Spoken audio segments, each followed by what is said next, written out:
par rapport aux présentations de ce matin, où on a vu certaines données épidémiologiques et aussi en termes d'imagerie qu'il y a moins de formes classiques de leucomalacie périventriculaire.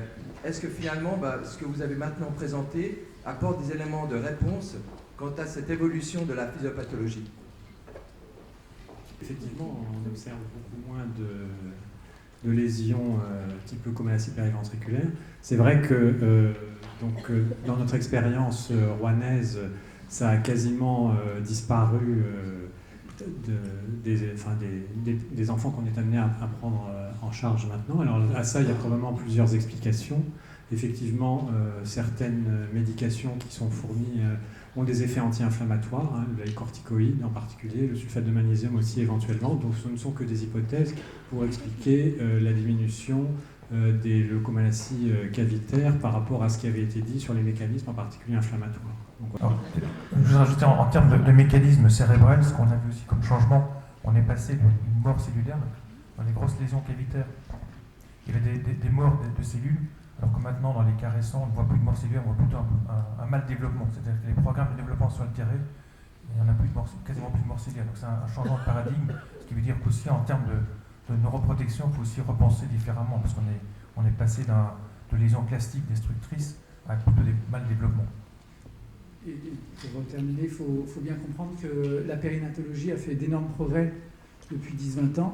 Et donc, ce qu'on faisait avant, qui était probablement excessif, notamment en termes hémodynamiques, en termes d'agressivité de tout ce que l'on faisait, ne se voit plus maintenant, ou moins. Et donc, probablement que les cavités qu'on voyait avant cachaient, c'était un peu l'arbre qui cachait la forêt, mais les lésions diffuses existaient déjà, bien avant, évidemment. Oui, je voudrais rajouter un commentaire par rapport aux paralysies cérébrales qu'on observe chez l'adulte, enfin chez l'enfant, pardon, et donc après chez l'adulte, suite aux détresses neurologiques néonatales. Parce que c'est vrai que moi je suis toujours un petit peu surpris par les résultats du registre européen qui met en évidence, comme vous l'a dit Christine Kunz, un certain nombre de lésions acquises, voire exceptionnellement des malformations. Mais c'est vrai que dans notre expérience, on constate d'une part qu'il y a très rarement des facteurs aigus qui expliquent ces encéphalopathies néonatales précoces chez les nouveau-nés à terme. Et donc c'est vrai que là, il y a quand même vraiment tout un champ d'investigation à effectuer, en particulier dans peut-être évoluer vers l'épigénétique et la génétique pour essayer de trouver des causes. Et c'est vrai que le tout acquis de la lésion, de l'asphyxie, toute anoxie, c'est vrai que ça, je pense sincèrement que c'est dépassé. En tout cas, dans notre expérience, je ne sais pas quelles sont les expériences des autres centres, c'est vrai qu'en imagerie cérébrale, on observe quand même rarement maintenant des lésions classiques dans les détresses neurologiques du nouveau-né à terme.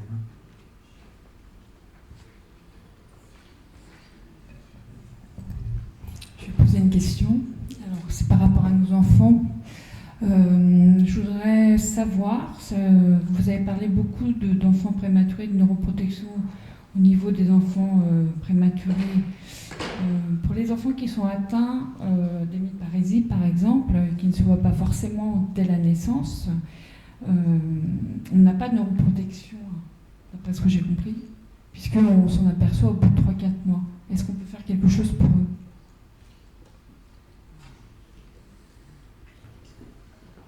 Alors, au jour d'aujourd'hui, la seule chose qu'on peut faire, c'est la rééducation. Et en fait, la rééducation agit sur la plasticité cérébrale. Donc, un enjeu de la recherche est de comprendre quels sont ces mécanismes de plasticité, de voir comment la rééducation agit sur eux, est-ce qu'on peut l'améliorer pour sensiblement mieux, et également y ajouter des stratégies interventionnelles qui pourraient être du genre nutritionnel ou médicamenteuses. Voilà, ça c'est probablement l'avenir. Pour l'instant, on n'y est pas encore. Mais c'est vraiment une voie de recherche importante de comprendre comment ça fonctionne pour améliorer, pour mieux cibler et en combinant à d'autres choses. D'accord, merci. Et là, dans ce sens-là, c'est effectivement ce dont je parlais tout à l'heure, la phase tertiaire et bien. Il y a aussi des choses, non seulement sur la plasticité, mais également sur des phénomènes pathologiques qui pourraient cibler. Ça reste à démontrer.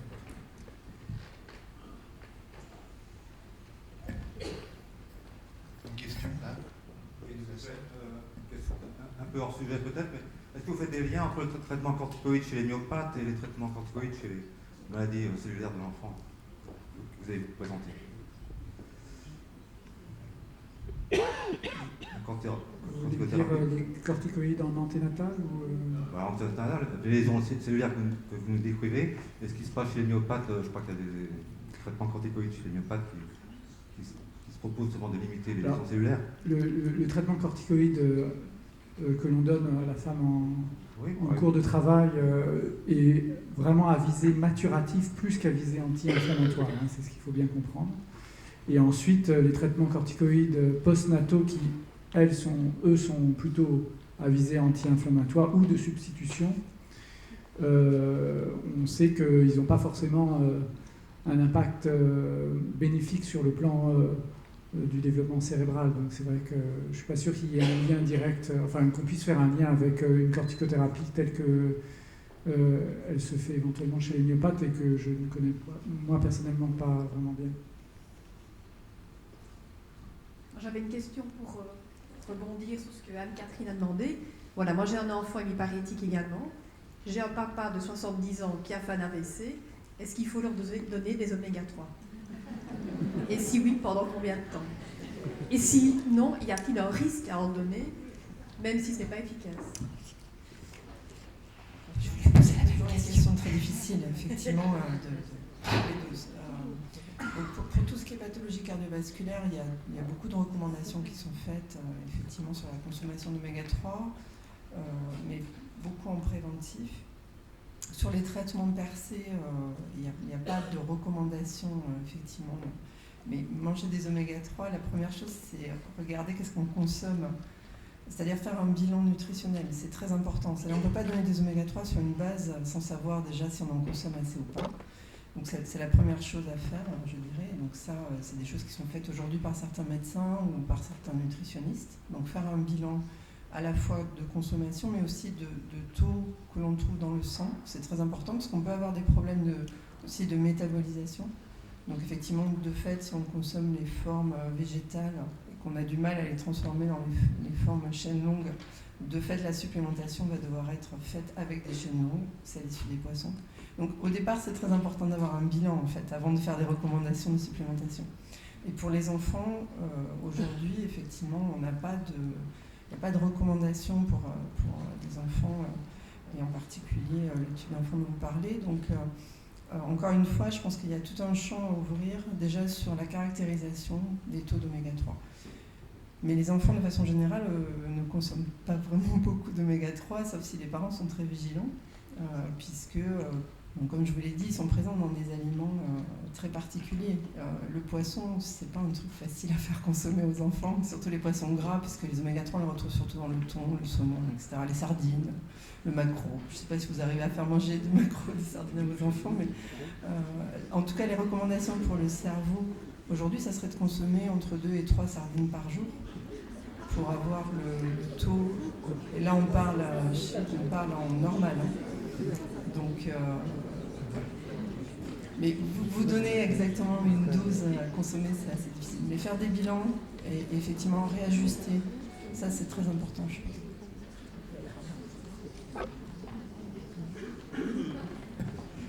Oui, excusez-moi, je n'ai pas de questions à poser, mais je voudrais porter un témoignage parce que je suis maman d'un garçon IMC qui a 40 ans aujourd'hui. Et donc, le lendemain de sa naissance, j'ai eu une grossesse que je souhaite à toutes les femmes, un accouchement que je souhaite à toutes les femmes. Et le lendemain de sa grossesse, il a fait une hémorragie ménagée, alors qu'il avait un poids tout à fait normal. Et j'ai retrouvé ce que vous disiez, monsieur, quand vous disiez le lait de la mère. Effectivement, moi, j'ai accouché dans une clinique privée et mon fils a été mis dans un centre de néonatologie. Et je tirais mon lait tous les jours et on le portait tous les jours et c'est vrai que ça a permis d'équilibrer beaucoup de choses. Aujourd'hui, il a 40 ans, il est dans un centre, il évolue très très bien. Et en 2010, il a fait un infarctus du myocarde. Mais c'est un garçon qui est souriant, qui aime la vie, qui adore la vie. Et voilà, donc je suis très optimiste, c'est ce que je voulais dire aux parents qui peuvent être ici. Mais je me rends compte parce que je suis présidente d'une association de personnes IMC Et je fais partie un MDPH de la CDA, donc je vois beaucoup de parents qui viennent défendre leur dossier. Et je sais qu'il y a encore beaucoup de parents qui sont démunis, qui ne savent pas où s'adresser. Et voilà, donc je compte beaucoup sur vous tous, les médecins, les chercheurs, pour tous les parents, les jeunes parents. Voilà, c'est tout.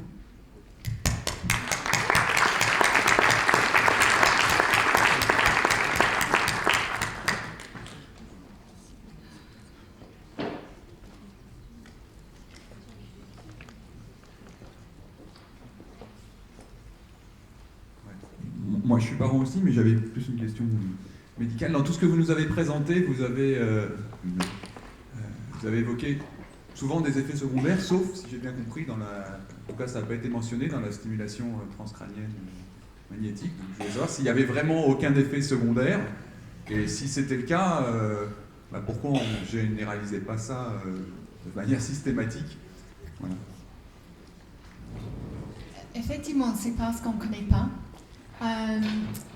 La stimulation magnétique a été utilisée à la clinique chez les adultes pour plusieurs années. Mais effectivement, il semble qu'il y a les effets bénéfices, par exemple dans le déprime qui est résistante à le médicament. Mais comment on étudie s'il y a les effets secondaires? La science de base est très, très bas. Et ça, c'est pourquoi nous essayons de le faire. Et moi, ce que j'ai montré, les effets assez impressionnants. Mais ce qu'il faut faire à la fin, et on finit notre 4 semaines de stimulation et regarder des mois ou même peut-être un an plus tard pour voir si est-ce que l'effet bénéfice est gardé ou, très important, est-ce qu'à la fin, nous avons un effet délétère par toute cette stimulation. C'est parce que la recherche chez l'animal pour la stimulation magnétique, c'est très très neuf. Il y a environ 4 ou 5 labos dans le monde qui le fait. Donc c'est pas quelque chose qu'on a le donné. Donc il faut avoir une attention, il faut être attentif. Il y a certains commentaires dans la littérature sur l'usage de stimulation magnétique chez les enfants. Et les neurologues, ils disent attention, nous ne savons pas déjà ce qu'on fait. Nous avons un système plastique, est-ce qu'on doit vraiment appliquer cette stimulation dans un système qui est modulable? Parce que c'est modulable déjà dans un état d'adulte. Donc ça, c'est pourquoi c'est pas fait en routine maintenant.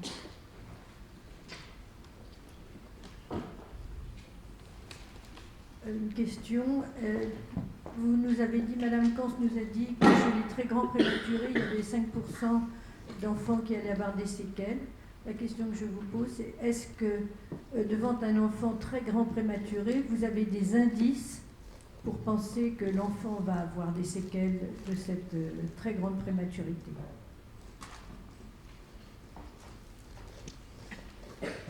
En fait, c'est vrai qu'il y a... C'est toute la question des marqueurs précoces, hein, la question que vous posez. Ces marqueurs précoces, il y en a certains, mais qui sont imparfaits. On sait évidemment qu'un enfant qui va avoir des lésions cérébrales détectables à l'échographie crânienne, par exemple, précocement, va avoir plus de risques d'avoir un handicap ultérieur. C'est pour ça qu'on fait des imageries, notamment des IRM au terme corrigé chez la plupart des extrêmes prématurés pour s'assurer de l'intégrité du cerveau. Mais ces marqueurs en imagerie, même s'ils sont relativement fiables, ne sont pas absolus. Et on peut avoir, on en suit tous, hein, des enfants qui ont des échographies, des IRM qui sont subnormales, on va dire, et dont l'évolution ultérieure est malheureusement grévée d'un handicap parfois modéré ou sévère. Mais c'est aussi les limites de l'imagerie. C'est pour ça qu'on essaie d'avoir des biomarqueurs beaucoup plus précoces, biologiques ou autres, électroencéphalographiques, qui nous permettent d'avoir une sorte de faisceau d'arguments précoce pour pouvoir savoir si tel ou tel enfant, dans tel ou tel contexte, risque d'avoir un handicap ultérieur et surtout donc cibler d'éventuelles interventions qui vont prévenir l'intensité, en tout cas, de ces handicaps. Oui, je crois que c'est une question qui est effectivement très importante. est très difficile parce que je pense que plus on avance dans l'expérience, plus c'est effectivement difficile de porter un pronostic, et je crois que c'est vraiment une gageure face à des lésions radiologiques, de dire comment va être un enfant, puis après un adulte. Bon, personnellement, je fais du diagnostic anténatal, donc on essaye de porter des pronostics sur des lésions cérébrales diagnostiquées en anténatal. Après, on essaye d'aider les parents en disant quels sont les risques pour un enfant prématuré qui va avoir des lésions. Mais c'est vrai que c'est une bonne question parce que, encore une fois, donc on est sur un enfant qui est en devenir, en développement, et il y a tous les facteurs qui vont survenir après dans l'environnement que l'on ne maîtrise pas, que l'on ne connaît pas bien et qui vont agir sur le développement. Dans les études d'équipage 1, on avait quand même estimé que donc, dans la variance du coefficient intellectuel d'un enfant prématuré, il y avait 30% qui étaient liés à l'environnement socioculturel. Après, je pense que tout ça, c'est des questions, et c'est vrai qu'il faut rester très très modeste et l'expliquer aux parents, parce que c'est vrai que parfois on voit des parents qui rentrent dans votre cabinet de consultation en disant voilà, il va être comme ça, et ça c'est vrai que personnellement avec le recul j'ai de plus en plus de mal à le comprendre.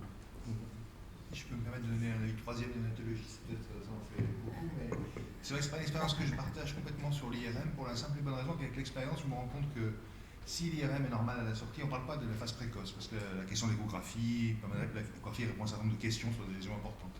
Mais à la sortie, si votre IRM est normal, vous ne pouvez pas assurer qu'il n'y aura rien du tout, parce qu'on l'a dit précédemment. Si l'IRM est pathologique, vous ne pouvez pas dire non plus comment ça va se dérouler. Et donc je crois que pour nous, en tant que professionnels de santé, la question c'est où est-ce qu'on met les moyens. Pour moi, en tout cas, la réponse elle a été claire. C'est développons des réseaux qui permettent de suivre les enfants en postnatal pendant 5 à 7 ans. On dépiste les troubles moteurs, visuels, la surdité, et jusqu'aux troubles cognitifs, et on va pouvoir intervenir de façon précoce, éviter le surhandicap lié aux troubles rationnels qui peuvent s'instaurer entre la famille et les parents et l'enfant, par exemple. Des choses comme ça, ça me paraît extrêmement important. En tout cas, nous, c'est un petit peu le pari qu'on a fait, parce que c'est vrai que l'IRM, c'est un examen qui est fabuleux parce que ça donne plein de choses nouvelles, mais et après, ça dépend aussi de quelle personne vous avez à l'IRM pour faire les investigations. Je pense que chez Olivier Beau, on est dans un centre d'excellence sur l'IRM. Bon, voilà, vous avez des choses faisables qu'on ne peut pas faire ailleurs. Donc, voilà. Mais globalement, je crois qu'il ne faut pas perdre de vue la clinique quand même. Ça me semble vraiment un élément absolument essentiel. Et donc, mettre en œuvre des moyens. Et c'est lourd, c'est très lourd à organiser. Comme je l'ai dit tout à l'heure, il y a de moins en moins de moyens, ça a été souligné. Donc, c'est difficile de suivre ces enfants à risque. Et entre guillemets, ce qu'on explique aux parents, finalement, ils sont dans la catégorie des enfants à risque à partir du moment où ils sont des prématurés, en termes d'enfants vulnérables, etc. Mais derrière, c'est vraiment important qu'ils comprennent que c'est la seule solution, la principale solution, c'est de les suivre cliniquement. Il y avait une question Oui, j'avais une question qui s'adressait au panel, et puis je ne sais pas si Ingeborg Kragelman est encore là, mais moi j'ai retenu tout à l'heure de son topo que finalement la plasticité c'était très tôt, c'était pendant la grossesse, quand elle montrait des lésions unilatérales, si j'ai bien compris, à 40 semaines de grossesse. Après, ce qu'on récupérait en termes de plasticité, c'était grosso modo, c'était pas grand-chose. Et puis, on entend parler de stimulation transcrânienne beaucoup plus tard. Enfin, on entend parler d'alimentation. On entend Pierre Gassens dire que 17 ans après, je ne sais plus, là, dans les traumatismes crâniens, le cerveau continue de bouger. Alors, est-ce que vous pouvez nous dire ce que c'est que la plasticité cérébrale, et de quoi on parle et quand? Pour faire une réponse simple, c'est toute la vie, avec évidemment des périodes où c'est plus intense. Donc, la grossesse, les 2 premières années de la vie, c'est probablement le pic de plasticité. Il y a un autre pic à l'adolescence. C'est là que c'est ce qui fait que le cerveau des filles et des garçons devient très différent, parce que c'est influencé par les taux d'hormones à l'adolescence. Et ça continue. Un adulte qui fait un accident vasculaire cérébral, il récupère généralement une partie de ses fonctions parce qu'il y a de la plasticité. Mais elle décroît avec le temps. Donc l'idée, c'est pas de dire que la plasticité est importante toute la vie, mais il y a un fond qui existe. Et donc, même à distance, le concept, c'est de dire qu'on peut peut-être pouvoir, avec des stratégies nutritionnelles ou autres, ou la rééducation d'ailleurs, de pouvoir stimuler cette plasticité qui par elle-même n'est pas suffisante pour faire récupérer la fonction, mais en la stimulant adéquatement, si on comprend comment ça fonctionne, on pourrait gagner plus, même indépendamment. Parce qu'en fait, il y a une base de plasticité toute la vie, mais jusqu'à la mort, en fait, il y a des synapses qui sont produites, qui sont éliminées, mais à un taux plus faible que au moment du tout début de la vie. Mais il y a un fond qui est là. Il y a un schéma très simple qui est ça. Chez certains mammifères, faire, la croissance cérébrale est quasiment terminée à la naissance, quoi. Peu de choses près. Pardon, je dirais, chez certains mammifères, la croissance cérébrale est quasiment terminée à la naissance. Chez l'être humain, elle continue très fortement encore pendant les 3 à 5 premières années de la vie au moins. Donc c'est aussi pour ça qu'il y a des nutritions spécifiques qui sont proposées, avec des laits qui ne sont pas du lait de vache, mais des laits enrichis avec certains éléments. Donc on prend déjà en compte ces besoins-là de croissance rapide du cerveau qui se prolonge pendant les premières années de vie. Et donc après, c'est vrai moi j'étais très impressionné par ce qu'a dit Pierre Gressin. Ça résonne moi sur ce que tu dis sur les vaccins, ce qui a été dit aussi par Christine Kans sur l'effet des vaccins en termes de prévention des infections et les conséquences que ça a sur la prévention des infections, des paralysies cérébrales postnatales. Donc tout ça mis ensemble, c'est vrai que dans ma pratique quotidienne, actuellement, nous avons des problèmes énormes pour faire comprendre aux parents d'enfants prématurés qu'il faut les vacciner. Parce qu'il y a un peu une espèce de discours qui traîne, qui concerne des enfants nés à terme, où les parents peuvent choisir de ne pas vacciner leur enfant, mais pour un enfant prématuré, dont on sait qu'il est 2 fois plus exposé à des infections invasives, c'est particulièrement dramatique de ne pas le vacciner. Oui, on est confronté à ce type de problème. Je m'excuse, je reviens de la pratique quotidienne, mais c'est vraiment... donc, on peut jouer, nous, en tant que praticiens sur le terrain, en disant, voilà, il faut qu'on les vaccine correctement, il faut qu'on les vaccine correctement. Le lait maternel, c'est une problématique à part entière. On a fait des études avec une équipe bordelaise, d'ailleurs, où on a donné du macro. Les mères ont accepté d'en prendre parce que on a un réseau de lactarium en France, donc on donne du lait aux enfants prématurés. Et on a démontré que le lait maternel était, en France, devenu comme celui qu'on y avait aux États-Unis il y a quelques temps, c'est-à-dire qu'il n'est pas très riche en DHA notamment, et qu'en faisant ce type de régime, on pouvait aussi améliorer la qualité, le contenu en acides gras polyinsaturés, notamment l'oméga 3, pour le lait qu'on va donner aux enfants prématurés. Et c'est un lait qui vient de mamans qui ont accouché à terme et qui ont du lait en trop. Donc on peut, nous, essayer d'agir en tant que professionnels, intégrer tout ce que Pierre a dit, ce qui a été dit à différents niveaux, qui a été dit par l'équipe qui s'occupe des acides gras, pour essayer de mettre ça dans notre pratique et de pousser en avant. Mais par contre, l'autre chose, je crois que le niveau de plasticité est un peu différent. La plasticité qui a été décrite très tôt, ça c'est un mécanisme de plasticité qui est très différent. Assez souvent, s'il y a une lésion très très tôt, on garde les voies ipsilatérales ou les voies bilatérales qui normalement sont supprimées lors du développement des maturations normales. Donc, par exemple, le changement de centre de langue, ça je crois que c'est parce qu'il y a un aspect assez bilatéral lors du développement très précoce. Et si on perd la partie normale à côté gauche, on peut garder les régions à côté droite, plutôt qu'on reconstruit complètement un circuit de base. Donc, il y a un grand aspect et le maintien des voies qui normalement disparaissent. Donc ça, c'est une chose. Deuxièmement, je crois que tout l'aspect sur l'inflammation et la nutrition, c'est clé, parce que l'inflammation, c'est très néfaste à toutes nos synapses fonctionnelles.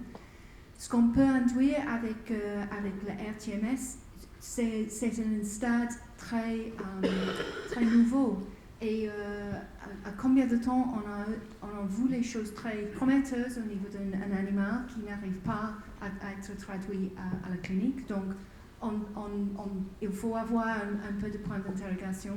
Mais il y a suffisamment de connaissances neurobiologiques qui connaissent qu'on peut induire un neurone mature d'être plus sensible, de pousser les nouvelles connexions. Et c'est plutôt de faire le management le milieu cellulaire. Donc ça implique une partie d'inflammation, ça implique une partie de glis, les microglies, les astrocytes. Et donc, je crois que les deux types de plasticité sont différents et on doit rester optimiste. Il y a encore une dernière question avant de clore la session, peut-être.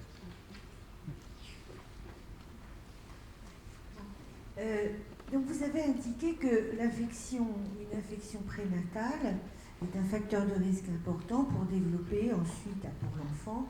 Vous avez cité la schizophrénie, vous avez cité la palsy et vous avez cité l'autisme.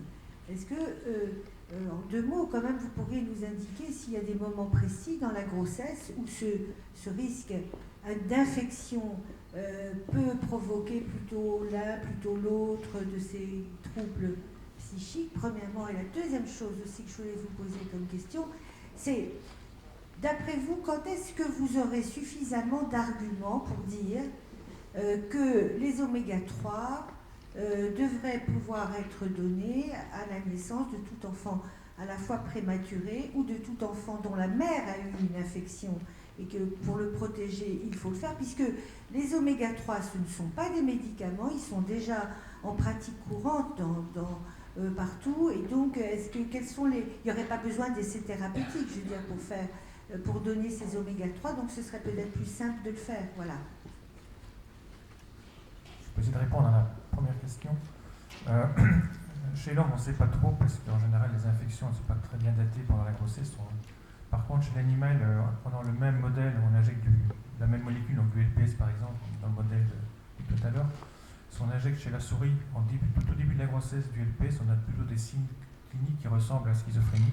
Si on l'injecte à la fin de la gestation, c'est plutôt du type autisme. En sachant qu'une souris n'est pas vraiment autiste ni schizophrène. Hein. C'est des tests qui ressemblent plus ou moins à ce qu'on voit chez l'homme. Après, les seules données qu'on a, c'est que si c'est très précoce, c'est plutôt donc, l'équivalent d'un premier trimestre, ce serait plutôt schizophrénie. Un équivalent du second trimestre, ce serait plutôt autisme. Voilà. Mais en dehors de ça, moi, j'ai pas de connaissance de données précises chez l'homme. En général, dans l'autisme comme la schizophrénie, on retrouve des antécédents infectieux pendant la grossesse, mais c'est pas plus précis que ça. C'est rétrospectif dans des dossiers écrits, donc on n'a jamais l'information détaillée, malheureusement. Alors, je vais juste donner mon avis sur les oméga 3, puis je laisserai mes collègues s'exprimer. Je pense que moi j'irai dans le même sens que ce qu'a dit Sophie Laï tout à l'heure, c'est qu'il faut d'abord qu'on sache au jour d'aujourd'hui que mangent nos enfants en oméga 3, quelle leur quantité, est-ce qu'ils sont vraiment totalement carencés ou modérément carencés ou pas du tout carencés. Donc je pense qu'il faut un état des lieux qu'on n'a pas. Et puis deuxièmement, même si ce n'est pas un médicament, effectivement, je pense moi qu'avant de passer à une pratique courante, il faut quand même démontrer dans un essai clinique, qui sera effectivement plus facile à faire parce qu'on n'aura pas la difficulté qu'on aurait avec une molécule médicamenteuse, mais il faut quand même un essai clinique bien monté, bien construit en aveugle, qui démontre qu'il y a un effet positif, parce que sinon, dès qu'on change quelque chose, on court quand même le risque d'avoir un effet délétère. Donc, si on n'a pas d'effet positif, c'est pas raisonnable de prendre le risque d'un éventuel effet délétère. Oui, et je vais rebondir là-dessus. Effectivement, dans une certaine mesure, les oméga 3 n'ont pas forcément d'effet secondaire, mais à trop forte dose, ils peuvent devenir toxiques. Donc ça peut devenir un problème parce que les lipides peuvent être oxydés et si on augmente les niveaux d'oxydation dans le cerveau, dans le corps en général, ça peut devenir délétère. Donc c'est effectivement très important de savoir de quoi on part déjà, pour savoir jusqu'à où il faut supplémenter, ça c'est sûr. Donc maintenant, il y a énormément d'expériences qui ont été lancées chez l'humain, des essais cliniques dans différentes pathologies. Donc le cardiovasculaire, c'est une chose, comme Sophie l'a dit tout à l'heure, mais également au niveau cérebral, sur la maladie d'Alzheimer, Parkinson, sclérose en plaques, des choses comme ça. Et la difficulté qu'on a finalement, c'est d'avoir des études systématisées dans la source des oméga 3, parce qu'ils peuvent venir de tout un tas de sources différentes, sur les quantités que l'on donne, combien de temps on va les donner, et on a le même problème sur toutes les études périnatales. Est-ce qu'on le donne à la mère pendant la grossesse, après la naissance? Est-ce qu'on enrichit de telle façon le lait? Est-ce qu'on donne du lait enrichi en oméga 3 ou est-ce qu'on donne des oméga 3 à la mère pour que son lait elle, soit enrichi? Il n'y a aucune systématisation des études et donc les résultats sont extrêmement contradictoires. Voilà. Donc si ça demanderait très clairement un essai clinique très bien construit. Enfin, si je peux juste rajouter quelque chose. Aujourd'hui, il y a des recommandations très claires pour la femme enceinte, pour l'enfant, pour l'adulte, pour la personne âgée. Donc l'AFSA, qui effectivement est en charge de collecter les études et de faire travailler des experts sur ces questions-là, a statué. Donc vous avez des recommandations. Aujourd'hui, on sait qu'il faut 250 mg par jour de PA, 250 mg par jour de DHA pour couvrir les besoins de la femme enceinte, etc. Donc ces recommandations sont données. Donc ça, c'est pour le normal. Et déjà, on ne l'atteint pas. Donc, je pense que la première chose, c'est déjà atteindre ce niveau qui est un niveau normal. Après, l'utiliser en thérapeutique, parce que malgré tout, c'est de ça dont il s'agit, c'est-à-dire quel est le taux que l'on doit donner en situation pathologique ou en situation, on va dire, de toxicité ou délétère. Là, effectivement, il faut plus d'études parce qu'on va passer justement sur des quantités plus élevées. Et là, on prend le risque d'avoir des effets toxiques, même si aujourd'hui l'effet toxique n'est pas réellement démontré pour le DHA, parce que juste on n'arrive pas à consommer suffisamment. Donc, Mais au jour d'aujourd'hui, il y a eu des essais cliniques faits par exemple sur la dépression avec des doses de 2 grammes par jour de DHA données, alors que c'est 250 mg qui sont recommandés. Donc il n'y a pas eu d'effet toxique, mais par contre effectivement une absence d'effet thérapeutique de ces oméga-3 donnés seuls à des patients diagnostiqués comme étant dépressifs. Par contre, en combinaison avec des traitements pharmaceutiques, pharmacologiques, donc avec des antidépresseurs, une amélioration des effets des antidépresseurs. Donc il y a tout un champ en fait, d'investigation à faire, en particulier chez l'enfant. Et chez l'enfant, la question cruciale aujourd'hui, c'est la composition du lait. Donc effectivement, le lait maternel, il sera bon si la mère consomme suffisamment de DHA, d'acide gras polyinsaturé, parce qu'un lait, je suis tout à fait d'accord, hein, ce sera un bon lait si la mère consomme suffisamment. Et après, il y a toute la question du lait maternisé, des compositions de lait maternisé. Et aujourd'hui, il y a un gros débat. Et effectivement, beaucoup de travaux menés pour augmenter les taux de DHA dans le lait maternisé, puisqu'il y a eu des remplacements d'huile qui ont été faits. Avant, il y avait des matières grasses laitières, maintenant on est passé par exemple à des huiles qui sont moins chères et qui sont enrichies en oméga 6, donc de fait, qui carencent en oméga 3. Donc il y a beaucoup, je pense, de données, d'études à collecter avant de faire de la supplémentation réellement, mais déjà mangeons ce que l'on doit manger. Ces données-là, elles existent. Oui, juste pour terminer, un petit commentaire, juste pour un petit exemple, mais nous venons d'avoir en néonatologie la possibilité de disposer d'une solution d'émulsion lipidique parentérale qui contient enfin des acides gras polyinsaturés. Donc je veux dire que malgré tout ce qu'on sait, on n'a jamais été en mesure de pouvoir donner aux prématurés qui ne peuvent pas manger ou pas assez pendant les 10 premiers jours ou la première semaine. On n'était pas en mesure de leur apporter ça. Maintenant, on est en mesure. Donc je veux dire, on a des outils qui progressent énormément. Et il faut savoir, ce qui a été dit, c'est que tous les enfants prématurés, la plupart d'entre eux sont nourris au lait maternel. Il y a des acides gras polyinsaturés dedans. Dans les parentérales, on peut en mettre. S'ils ne peuvent pas être allaités par leur mère, ils ont des laits prématurés qui contiennent des acides gras polyinsaturés et qui couvrent à peu près les besoins de base. Après, la question, c'est est-ce qu'il faut faire mieux, plus. Mais déjà, on n'en est pas arrivé à faire la couverture des besoins réels. Voilà. Donc, je crois que si vous voulez bien, peut-être que ça sera la conclusion.